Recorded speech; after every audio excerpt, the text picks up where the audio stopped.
Kishore, my dear friend, welcome to this interview to Inconvenient Questions. I will try and make it as uninconvenient as possible. Right.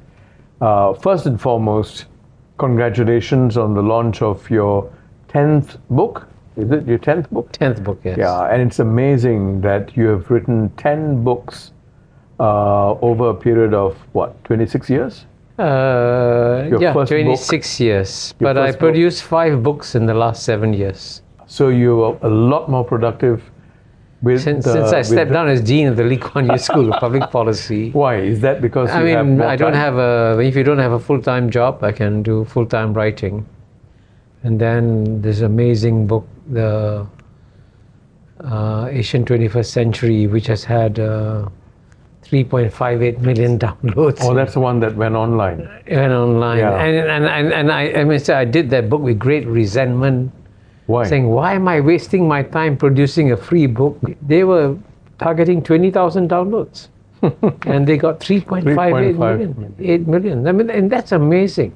Now, in 160 countries, by the way. That's amazing. I was going to ask you, because one would think that it mainly the Chinese who would download, and that's probably where the numbers came from. But you're saying more than 100 countries. Well, I can tell you the top 5 countries. Yeah. And by the way, this book was in English, not in Chinese. The country with the largest number of downloads was Malaysia, was 700,000.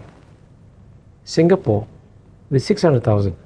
600,000. I had no idea that Singapore had 600,000 book readers. Amazing. Did you have a lot of pictures about Number 3, no pictures at all. 0 pictures. It's all essays. None of my books have pictures. And then the third one was, I think, United States. Number 4 was Australia. Number 5 was China. So Kishore, let me take you to the most recent book you launched, your memoir. It's titled Living the Asian Century, an Undiplomatic Memoir, right? Now, you were very blunt, actually, about yourself. I was quite surprised when I read that in your early transcript. You said, and I quote, "I must have come across as being very cocky and self-confident, and when you are cocky and self-confident, you invite detractors." You said that. I must confess, the first time I met you professionally was when I was a producer in Current Affairs Division in SBC in 1984, and I did think you were cocky.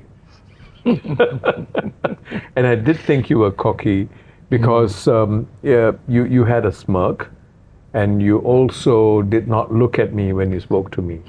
There was an eye contact. So, quick question. You project yourself as being very self-confident, but I read it as seriously insecure. Were you? Well, in my book, I describe how insecure I was. When you come from a very humble upbringings, and I try to describe, as you know, my humble upbringings. When I went to school at the age of 6, I was put on a special feeding program because I was technically undernourished. Now you can see I'm overnourished. And you're on the milk program, right? And the principal called about 12 boys. I mean, there must have been maybe 100 boys who joined the school, primary 1. And the only 12 were selected to go to the principal's office at recess time, and there was 1 pail of milk, 1 ladle. So all 12 boys drank from the same ladle, passing on our germs to each other, which is no good. wonder you're so strong. Because you develop your immune systems. Yeah. And our house had no flush toilet. This is your house in Onan? Onan, 179 Onan Road, which is amazing. The house is still there. Yeah. It's quite shocking. It hasn't been torn down. And we were paying rent of $17.60 a month. But even that was a challenge. And when my dad lost his job and borrowed money, the debt collectors would come to our house. And sometimes when the Chinese gangsters came, my dad would look terrified and roll under the bed when they came, So we we lived through a lot of stress. There was no flush toilet in the house. The guys coming in the morning to remove the cans. So it was a very different Singapore that I grew up in. So, and made you tough and tougher yeah, and more, I think more resilient? but in fact, one of the best blurbs I got from my book was one from one of the most famous men in the world. His name is Martin Wolf. He's a chief economics commentator for the Financial Times. And initially he was hesitant to give me a blurb, but after he finished reading the book, he gave me this incredibly enthusiastic blurb. And then he said, Kishore, you know who's the real hero in your memoirs? I said, who? He said, your mother. And it's true, because my mother went through hell. As a child, you don't experience the same kind of hell that the parents go through. And to me, what I always remember is that no matter how amazing the pressure on her was, no matter how, when you live in a broken, dysfunctional home, the daily pressures, she never broke down. Right. So for me, my motto in my life was that if my mother, who went through hell, never broke down, how can I ever break down? So, and in fact, there was an interesting line, right? She told you to put butter on your lips. That's right. And smile. And she taught us that even when you're feeling hungry, don't tell the world you're feeling hungry. Just put some butter. Actually, I think what she would have said probably was ghee. Put ghee on your lips and smile and tell everyone you're very well fed, Yeah. But so, she basically, more by example, she taught us courage and endurance. So I think that gift from my mother was enormous, and I've never had a chance to say a proper thank you to her. And I hope that this book, as Martin Wolf says, is in many ways a tribute to the woman who saved me. I think that explains, to me at least, explains how you have often bounced back even when you are punched in the nose. And I'll come to that in a while, but that's the imagery I have. You've had many detractors.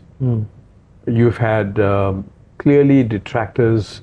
I want to submit an entry into the Guinness Book of World Records. Number of detractors. Number of detractors. I think I'm number one in the world. Maybe you are underestimating your lack of popularity. No, actually, I think the number of detractors you have is not as high as one would imagine. It's just that sometimes the detractors have louder voices. Right. Now, one of the detractors is Professor Donald Emerson, who was a long-time head of the Southeast Asia program in Stanford University. He's clearly not a big fan of yours. He's written quite extensively, very critical of you intellectually, for example. This is what he said about you. Mahbubani is entirely right to acknowledge the massive improvement in the material welfare of China's people that has taken place under its authoritarian regime since 1970s. But in its writing, Mahbubani has been far less willing to acknowledge the historical fact of bad governance in China, whose Maoist regime was responsible for the deaths of an estimated 40 plus million of its own citizens between 1949 and 1975, not to mention the official repression of Tibet. What's your response? Well, I know Don Emerson. When we were together, he would have described himself as a friend. There's always a personal dimension to all this. And Don Emerson saw himself as a leading Southeast Asian scholar, and he did some good work on Indonesia. But I think he resented the fact that more people were paying attention to me than to him. How do you know that? I was in several panels with him. I know him very well as a person. So I think what I found. Are you being smug? Huh? Are you being smug? Not being smug. I know him very well, and I feel sorry for him that he had to do that. And the point about him is that he will take selective quotes and not see the whole picture. And for him to dismiss the achievements of China was a sort of clever rhetorical tool that he used, But he's not a China specialist. And he actually got used to being treated like God when he went to Indonesia. And then he found that over some time people got disillusioned with him. So, I mean, there's a personal side to this story. But what he said, what he cited, are not untruths. For example, the repression in Tibet. We shan't go too deep into these, but I'd like to move away from Don Emerson and come closer to home. Let's talk about the aggressive stance adopted by China in the South China Sea, in direct confrontation with the Philippines. Right? That has had an impact on us, on ASEAN. I've not seen you highlight that or comment on that. Did it not matter to you enough? Well, then I would encourage you to read The New Asian Hemisphere. Okay. I produced 10 books, right, this year. And in the New Asian Hemisphere, there's a section on the South China Sea, and in which I say that the 9-dash line that China has drawn in the South China Sea has no basis in international law at all. And I've also pointed out that it's been a huge mistake, a huge strategic mistake for China to try and claim any kind of sovereignty over the South China Sea, because what that does is that it undermines the UN Convention on the Law of the Sea, and it undermines the territorial rights to whatever it is, 10 miles, 12 miles, whatever it is, in the EEZ to 200 kilometers, because that it undermines China's interest, because China is now a bigger maritime power than the United States, much bigger. There are more Chinese goods traveling on the seas than American goods. American hardly exports any manufactured products. China exports amazing amount of manufactured products. So China needs open access to the seas. So China needs a global regime whereby countries will not claim large bodies of water around them. But you did say categorically that what China did in the South China Sea was not legal. Did you say that? I said the 9-dash line has no basis in international law.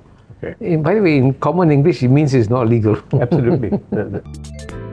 偷偷告诉大家，我最近发现了新法宝 Royal Face 逆时奇迹系列，它有活肤露、全效精华，还有精华霜。尤其我皮肤比较偏干，所以我非常的注重保湿。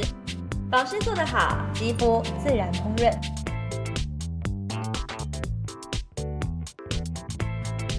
提亮肤色更年轻，抚平皱纹超有感，而且气色变好。用心保养，每天都更美一点。